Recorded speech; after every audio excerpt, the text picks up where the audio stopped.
สบ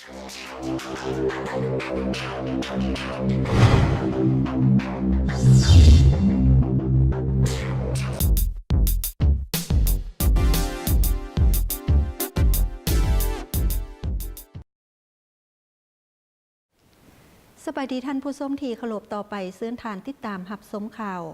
เจ้าแขวงอัตตปือยั่งยืนว่าเงินช่วยเหลือแก่ผู้ประสบภัยอยู่เมืองสนามไซแขวงอัตตปือมีประสิทธิผลโปร่งใสและสามารถตรวจสอบได้เจ้าแขวงอัตตปือยั่งยืนว่าการนำใช้เงินช่วยเหลือผู้ประสบภัยอยู่เมืองสนามไซมีประสิทธิผลโปร่งใสและสามารถตรวจสอบได้ฉะนั้นตามข่าวทีวีวิทยุเอเชียซีรีนำเสนอว่าห้องนายกรัฐมนตรีเตือนแขวงอัตตปือเกี่ยวกับการนำใช้งบประมาณที่ได้มาจากการช่วยเหลือโดยเฉพาะการออกข้อตกลงซื้อเฮือนสำเร็จรูปสัวข่าวจากประเทศไทยในราคา70 ล้านกีบต่อ1 หลังรวมถึงการบุกเบิกเนื้อที่ดินปลูกสร้างที่อยู่ถาวรให้ผู้ประสบภัยในราคา28 ล้านกีบต่อ1 เฮกตาร์นั้นแม่นบ่มีมูลความจริงท่านฤทธิ์ สัญญพรเจ้าแขวงอัตตปือชี้แจงว่าการซื้อเฮือนสำเร็จรูปสัวข่าวจากประเทศไทยในราคา70 ล้านกีบต่อ1 หลังรวมถึงการบุกเบิกเนื้อที่ดินปลูกสร้างที่อยู่ถาวรให้ผู้ประสบภัยในราคา28 ล้านกีบต่อ1 เฮกตาร์ตามที่วิทยุเอเชียซีรีนำเสนอข่าวนั้นแม่นบ่มีมูลความเป็นจริงเพราะตามราคาตัวจริงบ่สูงขนาดนั้นเนื่องจากพวกเขานำเข้าจำนวนหลายจะเฮ็ดให้ราคาถูกลงส่วนการนำใช้เงินช่วยเหลือต่างๆทุกภาคส่วนสามารถตรวจสอบได้การนำใช้เงินแต่ละครั้งล้วนแต่มีแผนการและรายรับรายจ่ายอย่างละเอียดโดยผ่านคณะกรรมการเฉพาะกิจแก้ไขภัยพิบัติระดับชาติและคณะติดตามกฎกาการใช้จ่ายต่างๆรวมถึงความคืบหน้าการจะตั้งปฏิบัติแต่ละหน้าเวียกฉะนั้นจึงให้สังคมมั่นใจว่าการใช้เงินถูกกีบถูกอัดที่ได้จากการช่วยเหลือจากภาคส่วนต่างๆทางภายในและต่างประเทศนั้นได้รับการนำใช้อย่างมีประสิทธิผลสูงสุดทางแขวงก็ได้ติดตามอยู่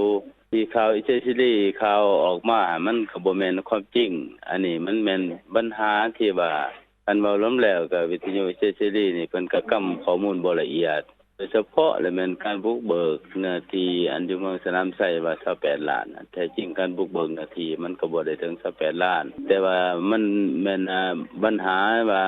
อยู่จุดที่หนึ่งหันแม่นจุดอยู่ดงบากคันความหมายว่าดงบากในดงนี่ความหมายลาวเนี่ยมันก็มีต้นไม้หลายแด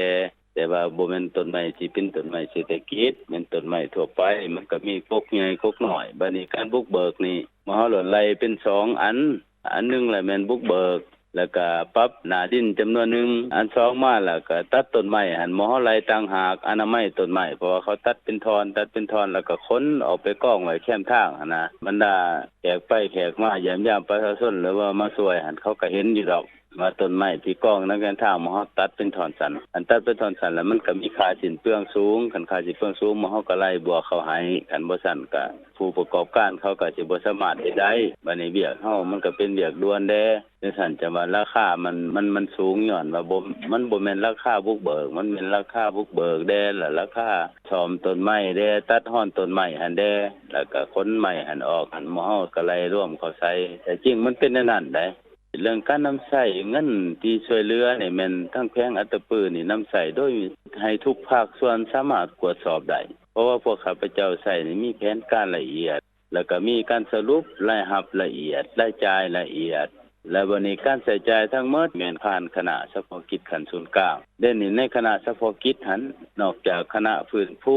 คณะเก็บข้อมูลและก็มีหลายคณะแต่ในหันมีคณะหนึ่งแหละเป็นผู้ติดตามกฎการการใช้จ่ายและการจัดตั้งปฏิบัติก็มีหน่วยงานหนึ่งเพื่อกวดกาดังนั้นและถือว่าการใช้จ่ายในมอนี่ด้วยความโปร่งใสจริงใจและเฮาเฮ็ดให้เงินทุกกีบทุกอัฐที่พ่อแม่ประชาชนก็คือทุกภาคส่วนทั้งภายในและต่างประเทศนี่ที่ได้มาช่วยแขวงอัตตปือนี่มอเฮาให้ถึงมือประชาชนแล้วก็ให้นำใส่เขาในกิจกรรมที่รับใช้ชีวิตการเป็นอยู่ของประชาชนช่วยเหลือประชาชนผู้ที่อุทกภัยพวกข้าพเจ้าบ่ได้ใช้จ่ายโดยที่ว่าบ่มีเหตุผลแล้วก็ใช้จ่ายโดยที่พลาการใช้จ่ายที่ว่า